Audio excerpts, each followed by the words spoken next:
The path of spiritual realization is undoubtedly difficult. The Lord therefore advises us to approach a bona fide spiritual master in the line of disciplic succession from the Lord Himself. No one can be a bona fide spiritual master without following this principle of disciplic succession. The Lord is the original spiritual master, and a person in the disciplic succession can convey the message of the Lord as it is to his disciple. No one can be spiritually realized by manufacturing his own process, as is the fashion of the foolish pretenders. The Bhagavatam says the path of religion is directly initiated by the Lord. Therefore, mental speculation or dry arguments cannot help one progress in spiritual life. One has to approach a bona fide spiritual master to receive the knowledge.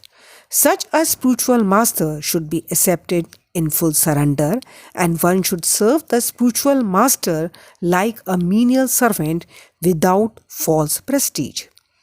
Satisfaction of the self-realized spiritual master is the secret of advancement in spiritual life.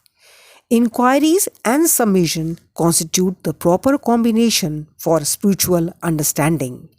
Unless there is submission and service, inquiries from the learned spiritual master will not be effective. One must be able to pass the test of the spiritual master, and when he sees the genuine desire of the disciple, he automatically blesses the disciple with genuine spiritual understanding. One should not hear submissively from the spiritual master, but one must also get a clear understanding from him in submission and service and inquiries. A bona fide spiritual master is by nature very kind toward the disciple. Therefore, when the student is submissive and is always ready to render service, the reciprocation of knowledge and inquiries becomes perfect.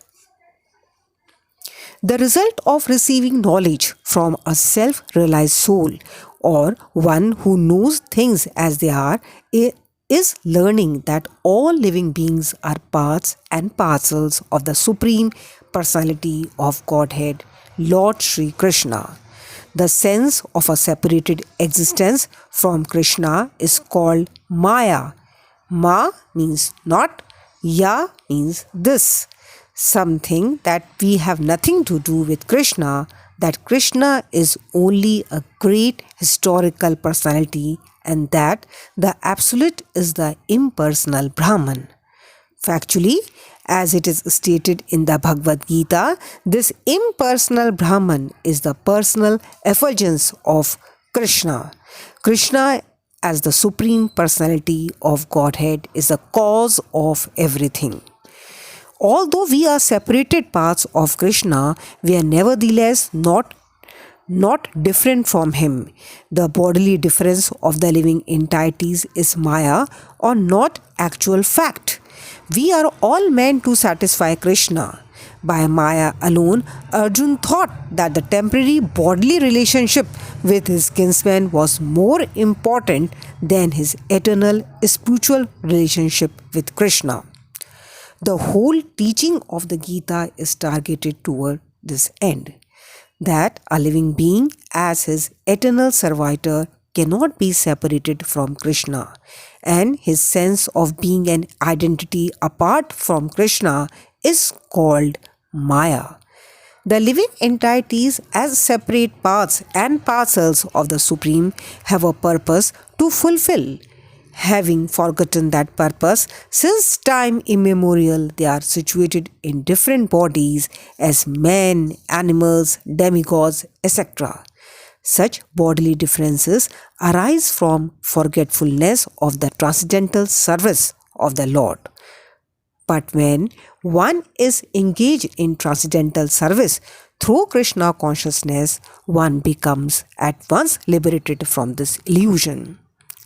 One can acquire such pure knowledge only from the bona fide spiritual master, and thereby avoid the delusion that the living entity is equal to Krishna.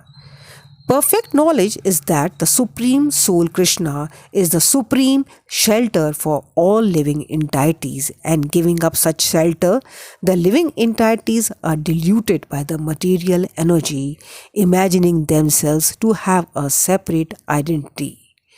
Thus, under different standards of identity, they become forgetful of Krishna.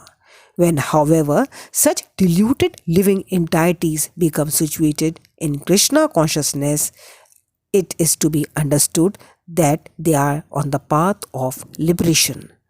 Liberation means to be situated in one's constitutional position as the eternal servitor of Krishna, Krishna consciousness. Thus, it is said, Krishna says, just try to learn the truth by approaching a spiritual master, inquire from him submissively, and render service unto him. The self-realized soul can impart knowledge unto you because he has seen the truth. And when you have thus learned the truth, you will know that all living beings are but part of me, and they are in me and are mine. Hare Krishna. Please like, subscribe, and share.